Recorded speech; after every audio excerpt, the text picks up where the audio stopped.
Louvado seja o nosso Senhor Jesus Cristo, para sempre seja louvado. Serva de Deus, Madre Leônia, intercedei por nós. Amados irmãos e irmãs em Cristo Jesus, bem-vindos ao Santuário em Casa. Que alegria receber você aí na sua casa, no seu trabalho, no carro, onde você estiver. O santuário chega até você para rezarmos juntos e nos deixarmos aquecer pelo coração de Jesus. Hoje é o penúltimo encontro da nossa leitura e reflexão da exortação apostólica de Lectio do Papa Leão XIV. Ao longo desses dias, o Papa nos conduziu ao centro do Evangelho, o amor humano e divino do coração de Cristo. E nessa reta final, somos convidados a acolher este amor para que ele cure, restaure e transforme a nossa vida e as nossas relações. Que esta palavra não fique só no ouvido, mas desça ao coração. Que de Lectio nos ajude a amar como Jesus amou, com ternura, com paciência e com espírito de reparação. Antes de darmos início à leitura e à meditação, abramos nossa mente e nosso coração. Invocamos agora o Espírito Santo, para que ele seja o nosso mestre interior, que ele nos dê luz para compreender, força para viver e caridade para testemunhar aquilo que o Papa nos ensina. Eu navegarei no oceano do Espírito e ali adorarei ao Deus de meu amor. Eu navegarei no oceano do Espírito e ali adorarei ao Deus de meu amor. Espírito, Espírito, que desce como fogo, vem como em Pentecoste e enche-me de novo. Espírito, Espírito, que desce como fogo, vem como em Pentecostes e enche-me de novo. Um desafio inadiável para a igreja de hoje.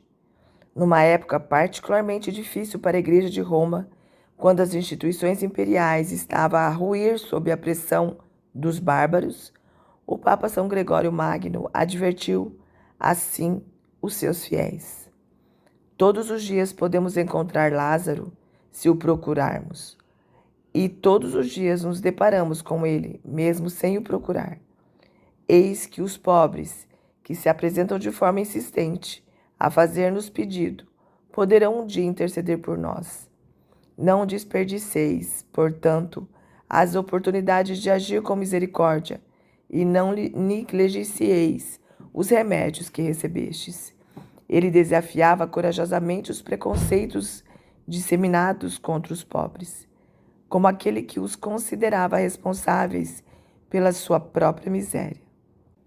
Quando virdes os pobres a fazer algo repreensível, não os desprezeis, nem desconfieis deles, pois a frágua da pobreza talvez esteja a purificar o que eles fazem contraindo culpas, mesmo que muito leves. Com frequência, o bem-estar torna-nos cego, a ponto de pensarmos que a nossa felicidade só pode ser alcançada se conseguirmos viver sem os outros. Nesse sentido, os pobres podem ser para nós como mestres silenciosos, reconduzindo o nosso orgulho e a nossa arrogância a uma conveniente humildade.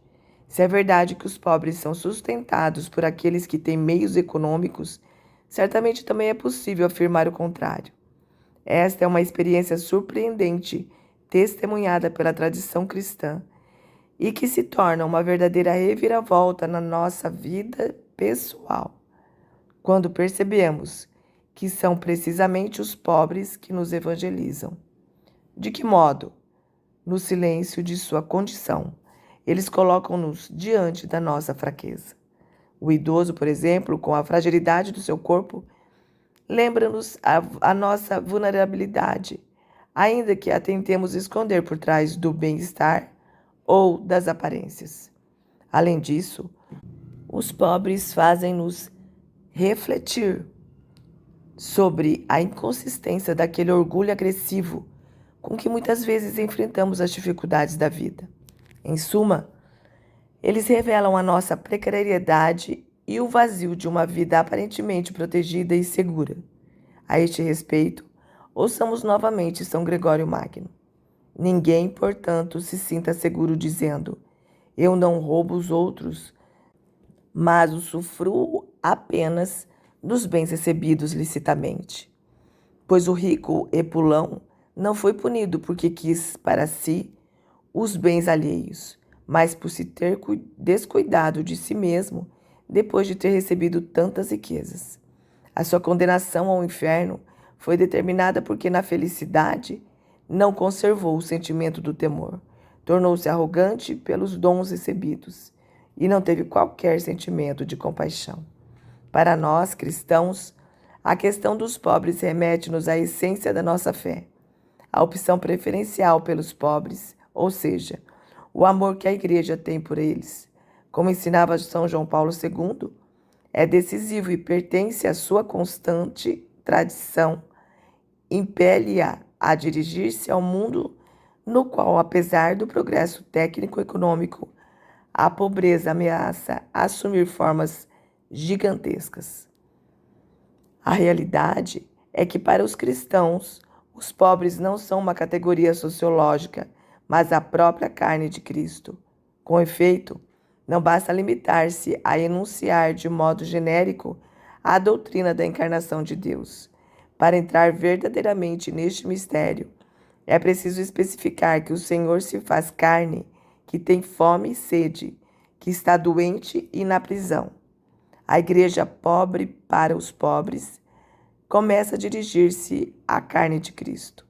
Se nos fixarmos na carne de Cristo, começamos a compreender qualquer coisa, a compreender o que é esta pobreza, a pobreza do Senhor. E isso não é fácil. O coração da Igreja, por sua própria natureza, é solidária com os pobres, excluídos e marginalizados, com todos aqueles que são considerados descartáveis pela sociedade. Os pobres ocupam um lugar central na Igreja, porque deriva da nossa fé em Cristo, que se fez pobre e sempre se aproximou dos pobres e marginalizados. A preocupação pelo desenvolvimento integral dos mais abandonados da sociedade. No coração de cada fiel encontra-se a exigência de ouvir este clamor que deriva da própria obra libertadora da graça, em que cada um de nós, pelo que não se trata de uma missão reservada apenas a alguns. Por vezes, em alguns movimentos ou grupos cristãos, nota-se a falta ou mesmo a ausência de compromisso pelo bem comum da sociedade, e em particular pela defesa à promoção dos mais fracos e desfavorecidos. A este respeito, é preciso recordar que a religião, especialmente a cristã, não pode ser confinada à esfera privada, como se os fiéis não devessem interessar-se também pelos problemas relacionados com a sociedade civil e pelos acontecimentos que dizem respeito aos cidadãos.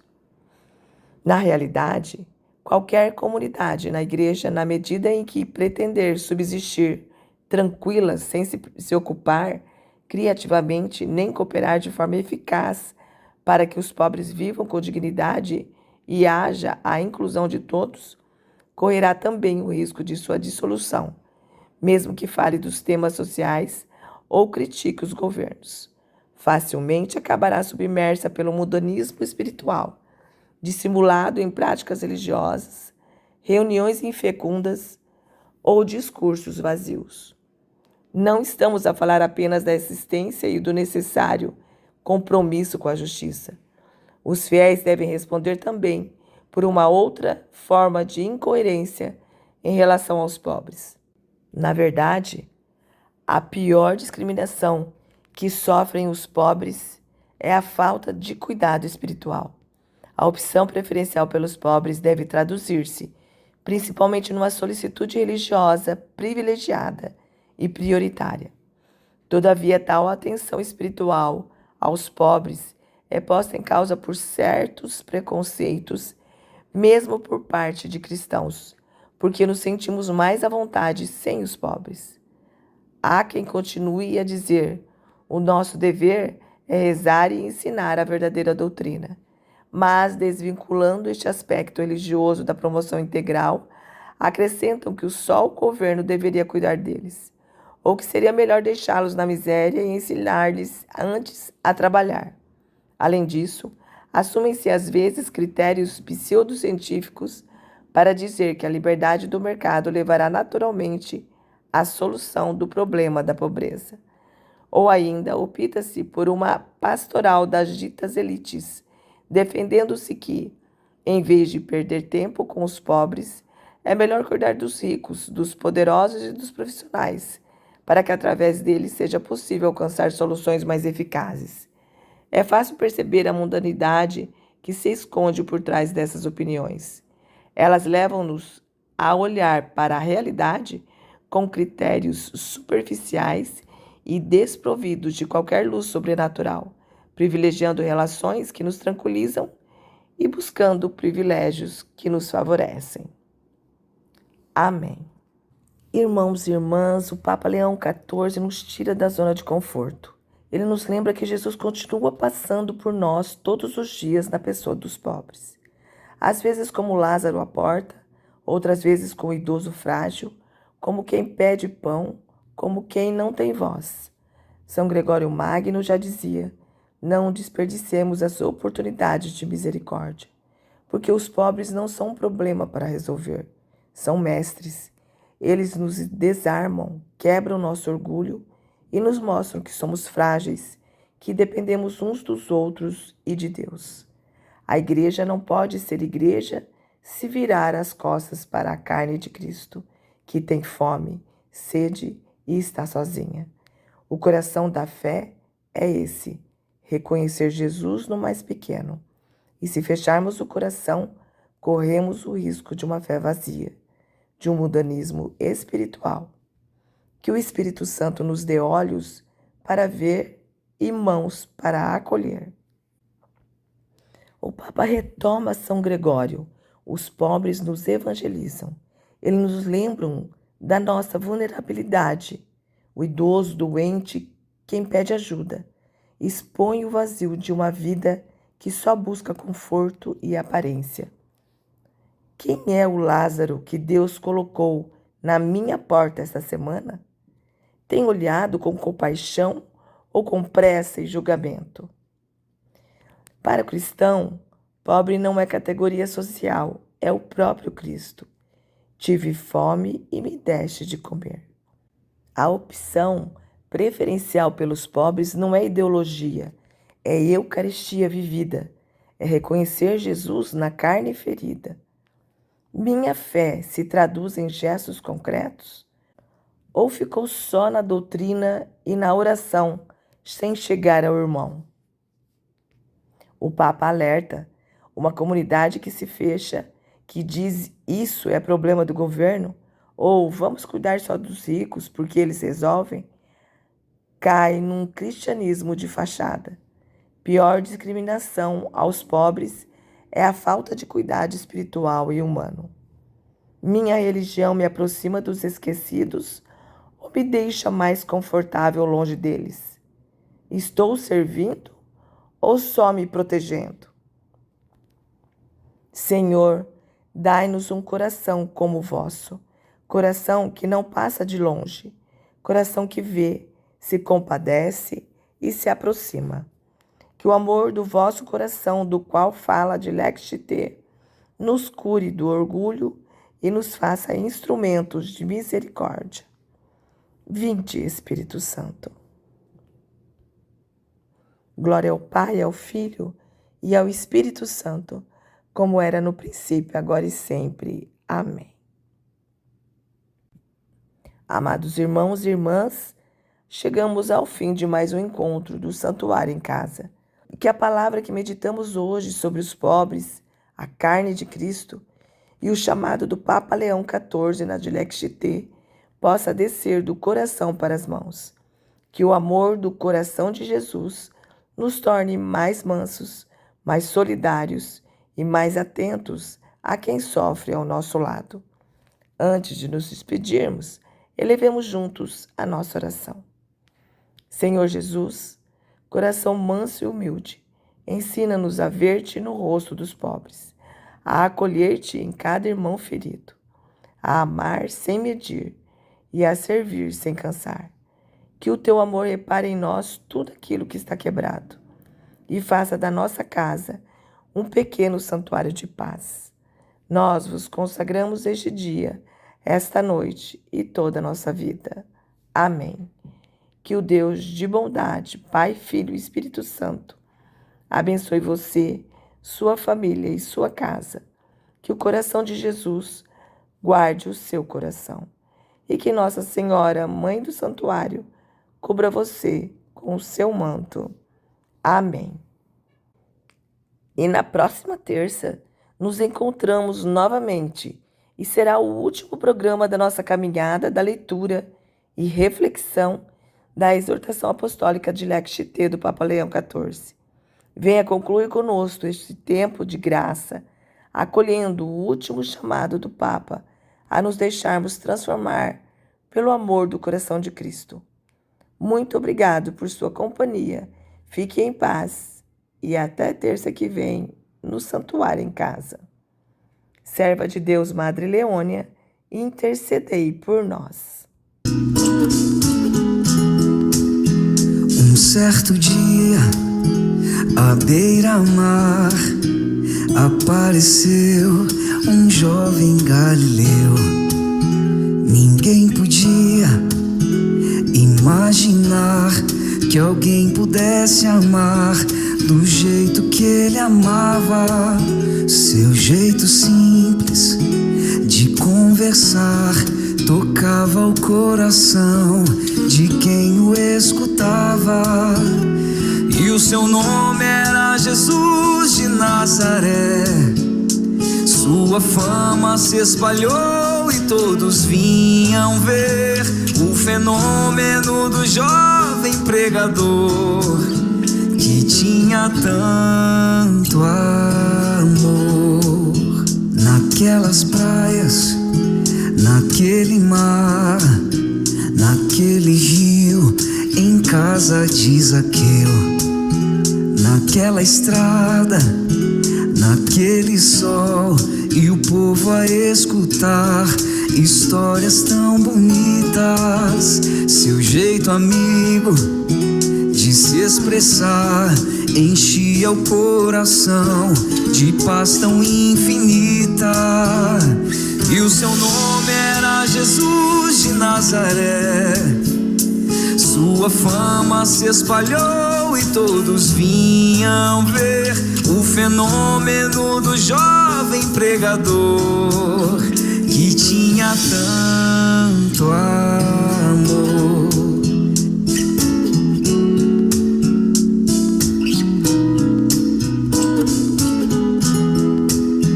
Naquelas ruas, naquele chão, naquele poço e em casa de Simão, naquela relva, no entardecer, o mundo viu nascer a paz e a esperança. Seu jeito puro de perdoar fazia o coração voltar a ser criança. E o seu nome era Jesus de Nazaré. Sua fama se espalhou e todos vinham ver o fenômeno do jovem pregador que tinha tanto amor. Um certo dia, ao tribunal, alguém levou o jovem Galileu. Ninguém sabia qual foi o mal e o crime que ele fez? Quais foram seus pecados? Seu jeito honesto de denunciar mexeu na posição de alguns privilegiados e mataram a Jesus de Nazaré. E no meio de ladrões puseram sua cruz. Mas o mundo ainda tem medo de Jesus, que tinha tanto amor.